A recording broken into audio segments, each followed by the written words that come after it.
Enough! No! More! Our topic today is a timely one. Well, sadly, it's always a timely one. Mm-hmm. I'm saying, we're recording this in June and it's coming out in August, and I think I feel safe to say that it's still a timely one in August. It's been solved. It's been solved. So how much egg would be on our face if by August the issue of ransomware has been solved? Boy, would we look foolish. I would wear that egg. I would actually be a very happy person to be wearing that egg. All right. So our topic is ransomware solutions. Mike, what have you heard enough about with regards to ransomware solutions, and what would you like to hear a lot more?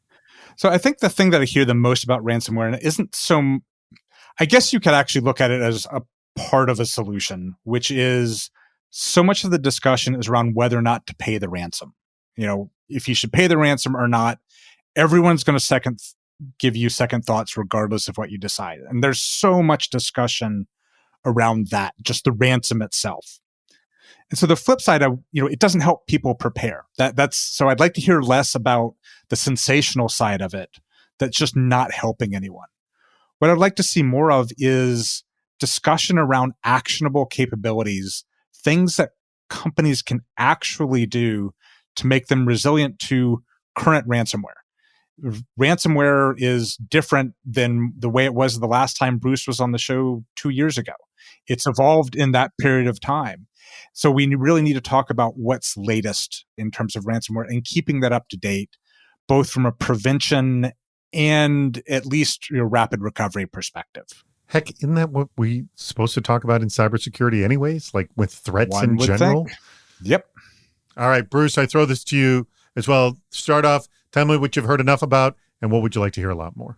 I've certainly heard enough about, hey, you should just patch your stuff and somehow that will magically solve the problem. We've been trying to solve IT hygiene for a long, long time, and it's still a complicated, hard problem. Like I give companies credit, we made a lot of progress, but you still end up with systems that fall behind and can get compromised. And beyond that, we've seen an uptick in attacks, BEC style attacks, that don't have links and malware. It's literally a phone number, and you call and somebody decides to hand over some credentials or do something silly, give access, and next thing you know, there's an attacker inside your network and nothing to do with a patch. And so this trope of, patch everything and you'll be fine, I think doesn't really hold water anymore. What I'd like to hear more of is really how to deal with, from the moment that you detect it, how do you stop it from getting worse and deal with the remediation activities? Because I think to your point, ransomware has changed quite a bit over the last few years. It was not that long ago that basically the payloads would land and it would just start encrypting things and roam around and find shares. And there was no human really involved in the matter. It would phone home and some human would start to get involved and figure out how to get paid. But, what we're seeing now as the stakes have gotten higher is a lot longer dwell time from adversaries between the time of initial access and then when they actually commit the deed and go encrypt everything. And so that recon period is when they're discovering, like, where are we? What do we have access to? How much do you think we can get for this? Oh, it's a water plant. Oh, it's a shipping organization, whatever it is. And they're getting in there. They're manipulating the backups. They're manipulating credentials, doing all the things before they flip the switch. All that really is time to detect them and stop them, right? And the longer they dwell without doing the bad thing, the more chance you have to be able to stop it from becoming a catastrophic event for your organization. So, the idea of focusing on coverage and effectiveness of your security signal, like where, do I have sensors everywhere I need to get? Do I have EDR deployed everywhere I'm supposed to have EDR deployed? Do I have full visibility in the network? Is my SIM ingesting everything it's supposed to ingest? Is my MDR getting all the signal that they're supposed to get? That's kind of the first step. And then the second is really focusing on efficiency and automation.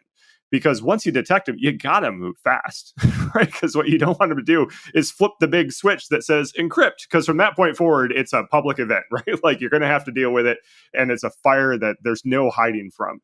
And so from the moment that you realize a bad thing is happening, how can you close that gap through automation and better remediation techniques to make sure that you get them out of there as fast as you can before they can flip the switch? So there's two things. There's automation, and then there's the personnel. And actually, for those people who don't know, Bruce and your son developed a fun sort of tabletop game that combines sort of the model of Dungeons and Dragons, a game called Oh Knows, which is open source, that you invited me to play, which was a lot of fun.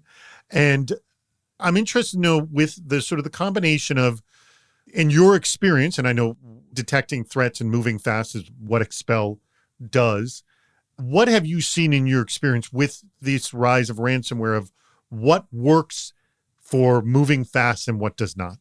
I think that the biggest key is to get the human out of the way as much as possible. If a lot of times there's still the judgment call of like, hey, a bad thing is happening, and the human has to make the final judgment like this is actually a bad thing. But when it comes to getting all the investigative actions and building up to the moment that the human has to make that decision, like get them away from the consoles, get them away from having to dig through things manually.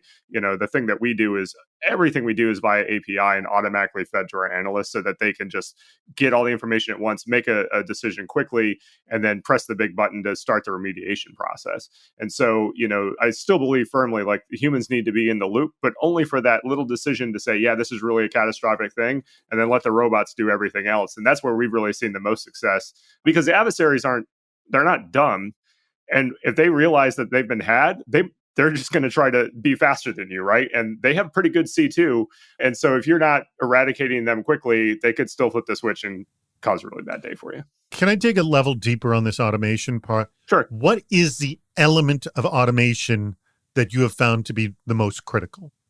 So I think the first is around the harmonization of security signal to be able to get to the point to say, like, this is a high fidelity alert. That there's all this noise in your enterprise and all these things that you could look at. This is a thing that you really need to look at. So just digging through that chaff to get to the point where a human gets involved. And then the second thing is really the automation around the investigative actions, because any incident that you're investigating or alert that you're investigating is an experimental science, right? You have a hypothesis. I think this is what's going on, and I want to test that hypothesis. And so I want to be able to like pull process lists and user records and when this person's logged on and where they've logged on from. And by and large, analysts do those things repetitively all day long, and there's no reason for them to do it. Like the system should just present them with all that information when it comes to performing those investigative actions. So when the analyst is armed with like, here's all the information you need to make the decision, and here's all the investigative actions you need to really make the determination, and it all comes together at one time without them even having to ask the question, that's where we see the most success around automation.